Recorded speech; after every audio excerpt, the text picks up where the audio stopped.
오늘 이 패역한 세대에서 구원을 받으라, 이 패역한 세대에서 구원을 받으라라는 제목으로 사도행전의 말씀 계속해서 나누도록 하겠습니다. 오늘 말씀도 계속해서 이 오순절 사건 이후에 이 사도 베드로가 담대히 일어나서 정말 자신들을 조롱하고 자신들을 업신여겼던 그 사람들 앞에 담대하게 선포했던 이 첫 번째 이 오순절 이후의 설교의 마지막 부분이 나타나고 있죠. 오늘 이 베드로의 이 얼마 되지 않는, 길지 않는, 제가 지금 읽으면 3분도 채 걸리지 않은 이 말을 전했을 때 놀라운 일이 일어났습니다. 어떤 일이 일어났습니까? 오늘 41절 보니까 그 말을 사람들이 받고 세례를 받았는데 그날에 신도의 수가 3천이나 더했더라 라고 기록하고 있는 것입니다. 여러분, 이렇게 하나님의 말씀에는 능력이 있고 성령의 역사는 강력하다는 사실을 깨닫게 되시는 저 여러분 될 수 있기를 축복합니다. 오늘 그래서 말씀의 주제는 다름이 아니라 구원이에요. 구원. 오늘 말씀 제목도 그렇죠. 이 패역한 세대에서 구원을 받으라. 오늘 어린이날이었는데 어떻게 자녀분들, 손주분들 있는 분들은 선물 잘 전해주셨나요? 저도 지난 일주일 전부터 고민하다가 선물을 전해줬더니 너무 좋아하더라고요. 그래서 한 달간은 또 아주 훌륭한 아빠로 잘 지낼 수 있을 것 같습니다. 선물을 받는 건 참 기쁜 일이죠. 저도 어렸을 때 저희 아버지가 사다 준 그 마징가 제트 그 로봇을 아직도 기억해요. 그런데 생각해 보면 정말 우리에게 그 어떤 것보다도 비교할 수 없는 가장 큰 선물이 있는데 그것은 바로 하나님께서 주시는 구원이라는 것입니다. 하나님께서 주시는 이 무엇과도 비교할 수 있는 구원의 선물을 다 받아 누리실 수 있는 저 여러분 될 수 있기를 축복합니다. 우리 40절, 41절 말씀 한 번만 더 같이 읽어볼까요? 시작. 또 여러 말로 확증하여 권하여 이르되 너희가 이 패역한 세대에서 구원을 받으라 하니 이 말을 받은 사람들은 세례를 받음에 이날의 신도의 수가 3천이나 더하더라. 아멘. 이 놀라운 역사가 오늘날도 이루어질 줄로 믿습니다. 이 구원의 역사. 그래서 우리가 사도행전에서 살펴보고 있는 이 성령은 구원을 일으키신 구원의 영이십니다. 성령이 전해지고 성령이 부어지는 곳마다 구원받는 역사, 죽은 자들이 살아나는 놀라운 역사들이 나타나죠. 오늘도 그 일을 우리는 사모하는 것입니다. 그러면서 우리가 오늘 이 사도 베드로가 전했던 그 구원, 그리고 그 말을 듣고 세례를 받은 이 사람들이 어떤 구원의 능력 가운데 변화를 받게 되었는지 그 구원의 능력을 함께 살펴보길 원합니다. 우리 먼저 기억해야 될 것은 이것이죠.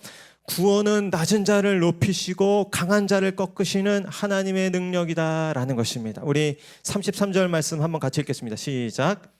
하나님이 오른손으로 예수를 높이심에 그가 약속하신 성령을 아버지께 받아서 너희가 보고 듣는 이것을 부어주셨느니라. 아멘.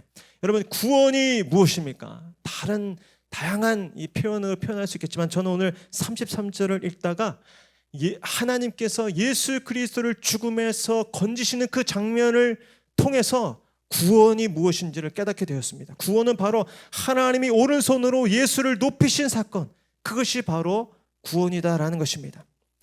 구원은 하나님이 사망의 자리 가운데 있는 자들을 영생의 자리로 높이시는, 또 정말 저 지옥의 저 끝자락에 처한 저 멸망의 자녀를 천국의 자녀로 번쩍 들어올리는 것, 그것이 바로 구원이다라는 것입니다.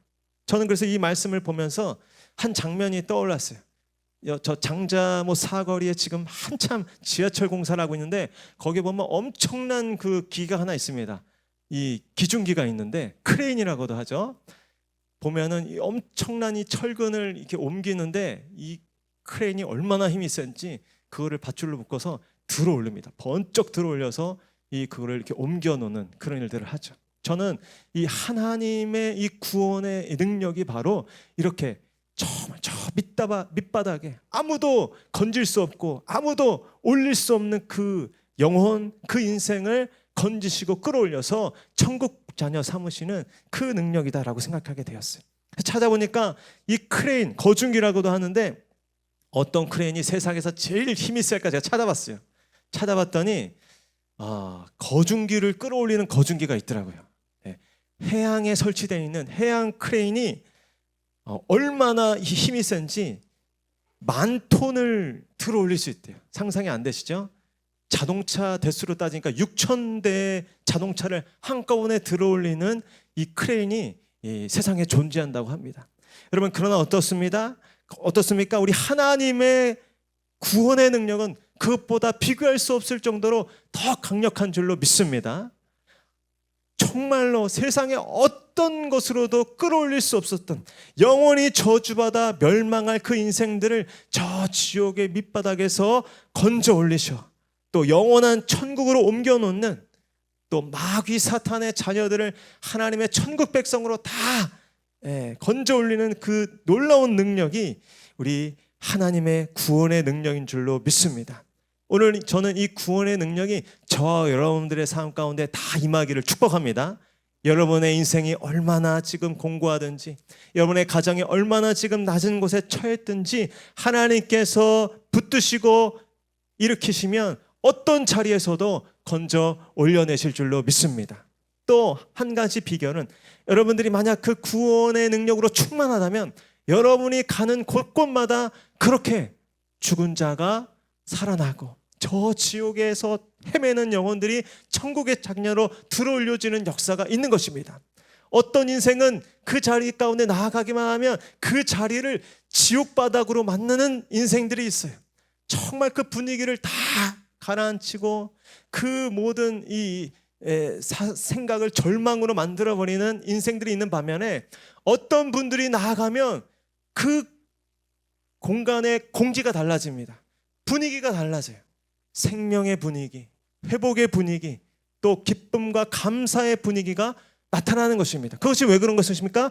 그 안에 이렇게 예수를 그 죽은 자에서 오른손으로 번쩍 들어 높이시고 모든 사망에 잠자는 자들을 천국으로 끌어올리시는 하나님의 구원의 능력이 그 사람 안에 가득하기를 때문입니다. 저는 바라기는 여러분이 나아가면 아무리 침체되고 아무리 가라앉고 아무리 절망에 한숨 쉬는 그 사람들, 그 공간, 그 영역이라 할지라도 여러분들이 하나님의 이 놀라운 건지시는 능력으로 나아가 여러분들이 가기 때문에 그곳에 기쁨이 회복되고 감사가 회복되고 소망이 회복되는 그러한 천국 백성의 그 능력의 사람들이 다 될 수 있기를 축복합니다. 구원의 능력은 그렇게 강력한 것입니다. 또 구원은 어떤 것입니까? 우리 34절 35절 말씀 한번 같이 읽겠습니다. 시작. 다윗은 하늘에 올라가지 못하였으나 친히 말하여 이르되 주께서 내 주에게 말씀하시기를 내가 내 원수로 내 발등상이 되게 하기까지 너는 내 우편에 앉아 있으라 하셨도다 하였으니. 아멘.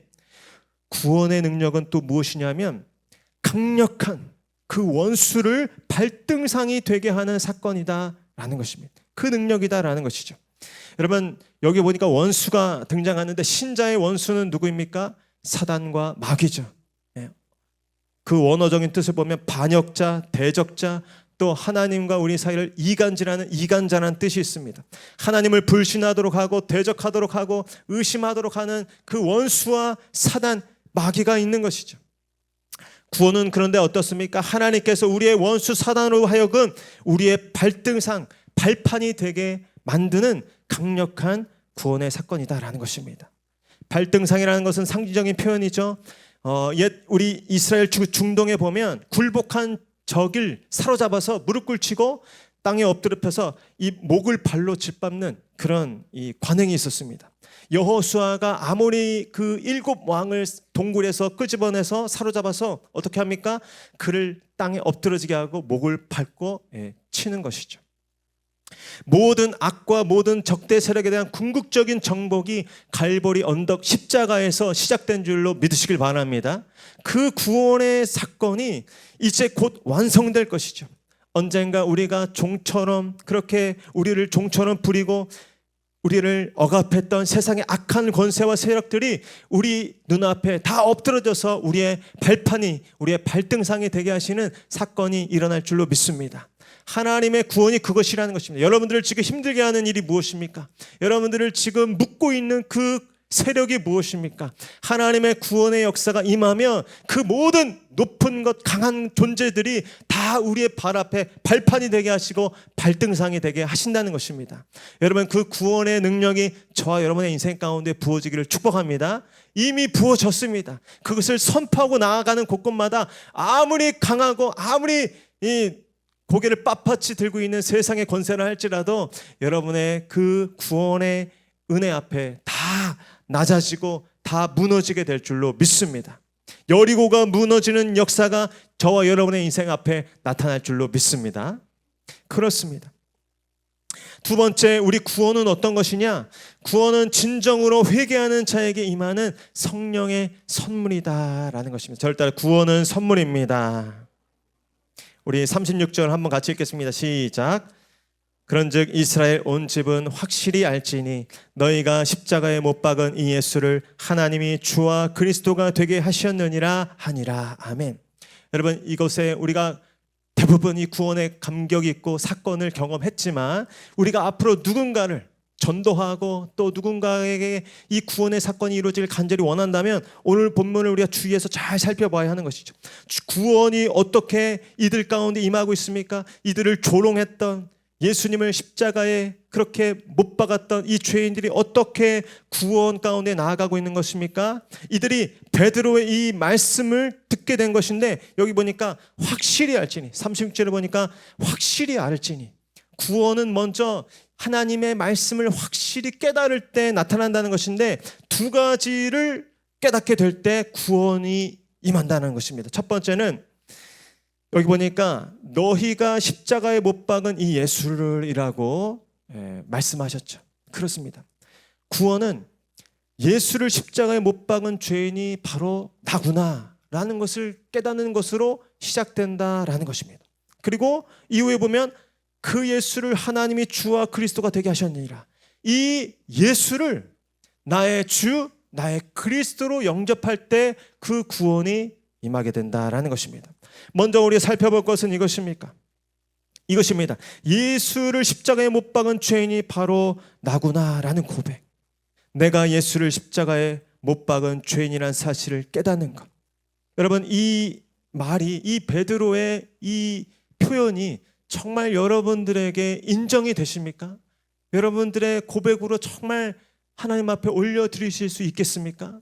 그것으로 이 구원이 오늘 우리 가운데 임했다라는 것입니다. 이 말이 인격적으로 체험되고 경험될 때 비로소 구원이 우리 인생 가운데 임하는 것이죠.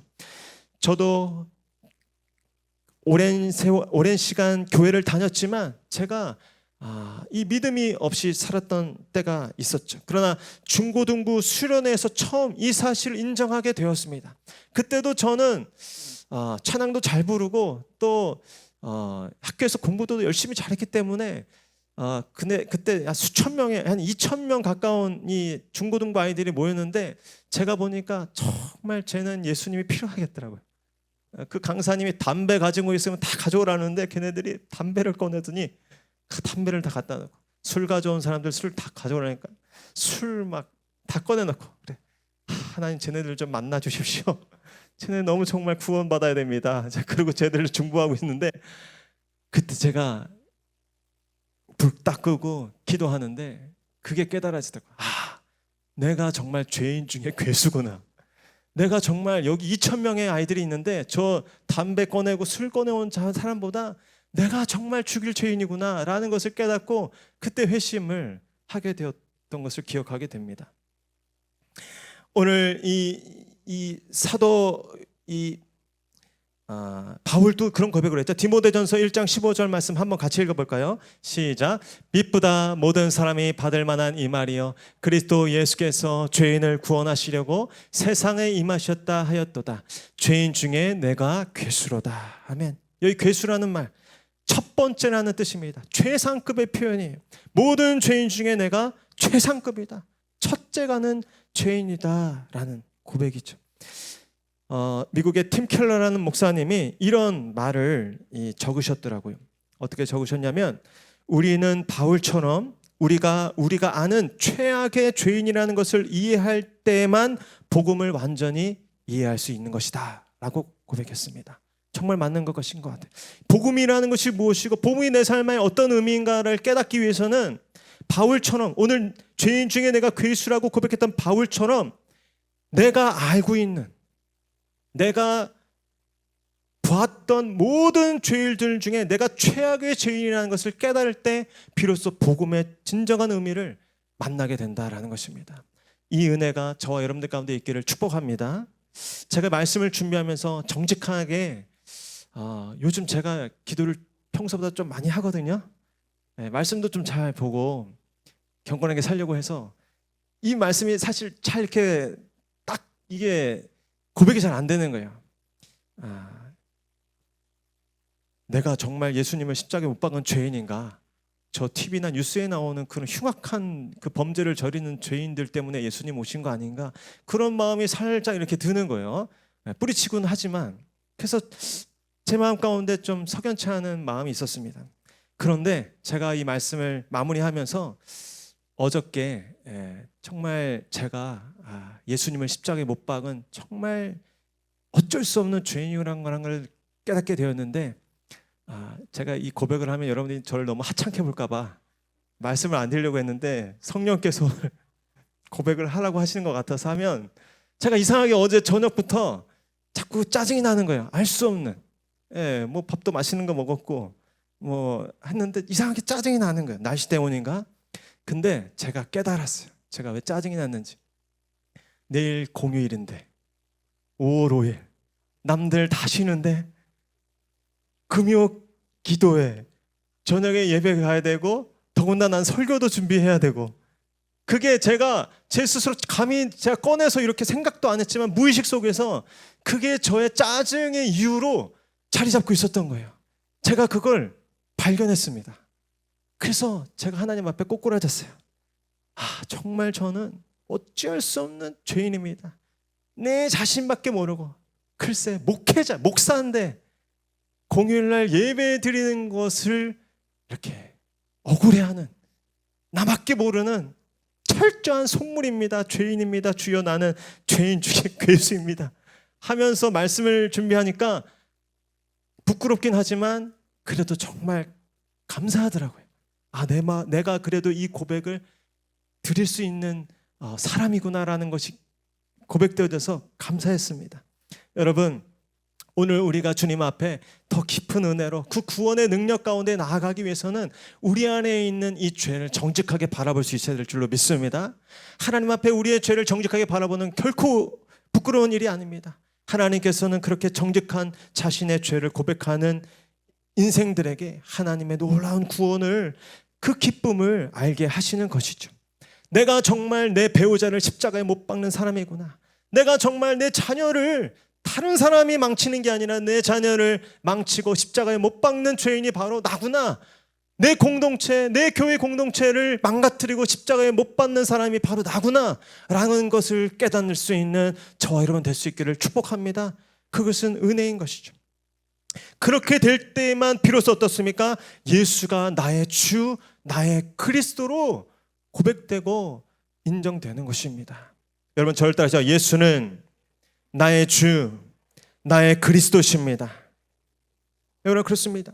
나는 실패자입니다. 이처럼 하나님의 뜻에 전혀 부합할 수 없는, 하나님의 뜻에 빗나간 죄인 중에 괴수, 멸망받아 마땅한 죄인.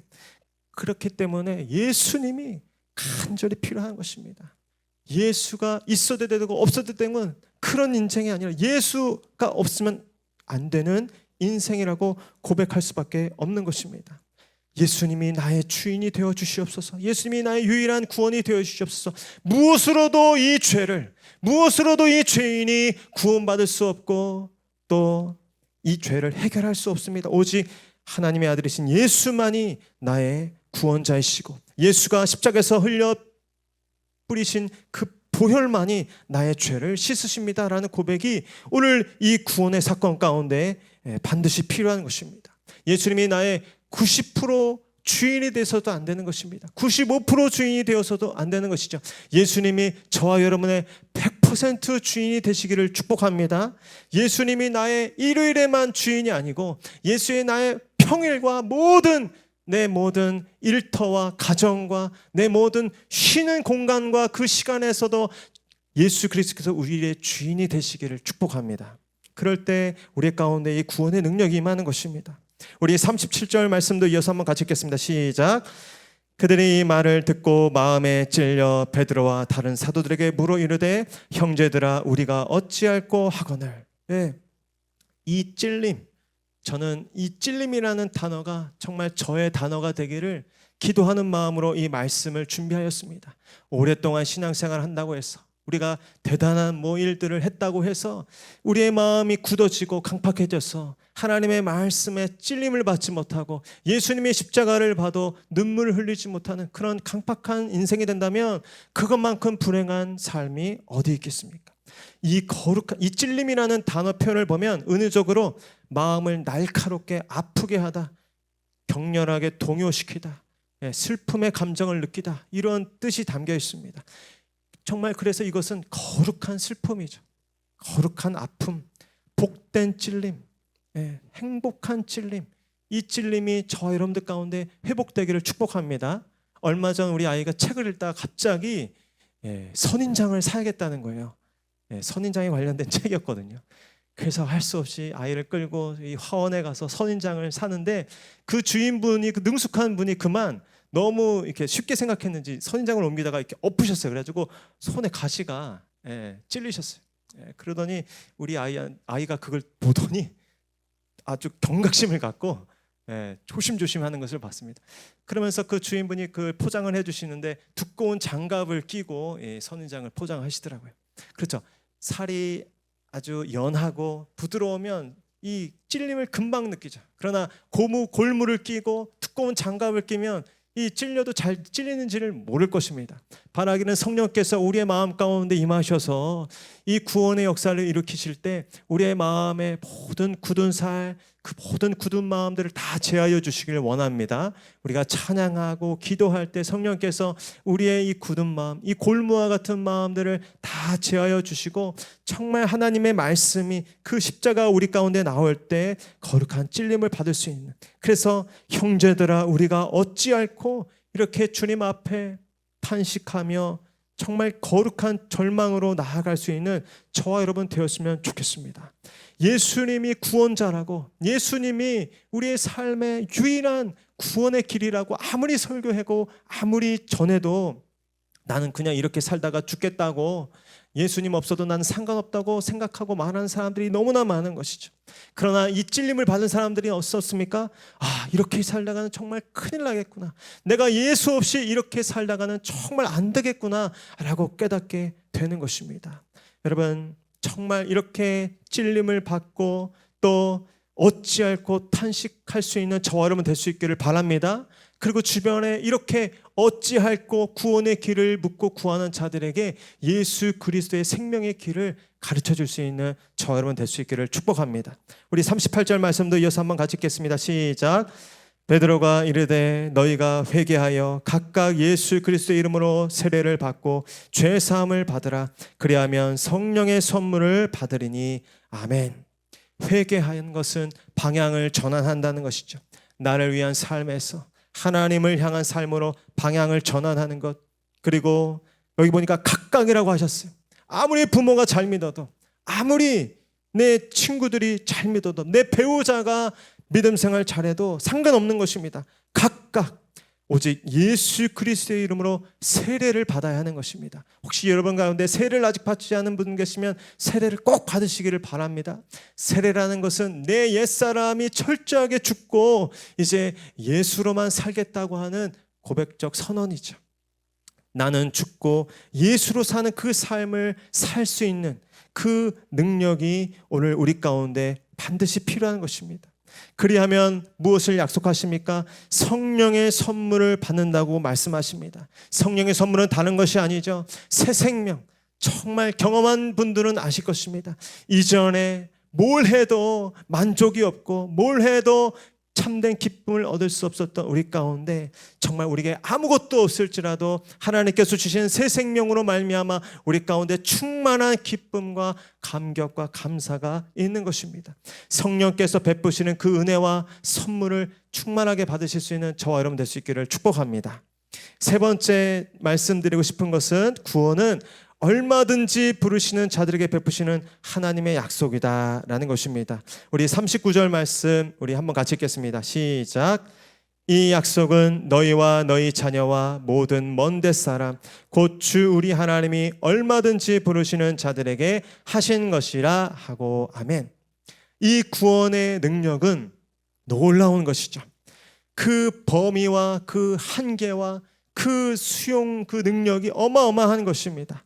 모든 먼데 사람 예루살렘과 온 유대와 사마리아와 땅끝까지 이르러 그 복음이 전해지는 곳마다 이렇게 하나님 품으로 돌아오고 지옥에서 천국으로 끌어올려지는 놀라운 역사들이 나타나는 것입니다.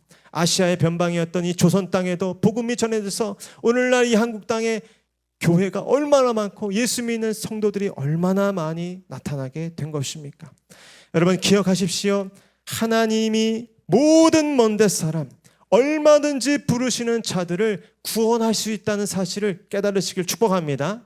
하나님이 구원하시지 못할 만큼 멀리 있는 사람은 없다는 것입니다. 하나님이 구원하시지 못할 만큼 큰 죄와 죄인들은 없다라는 것입니다.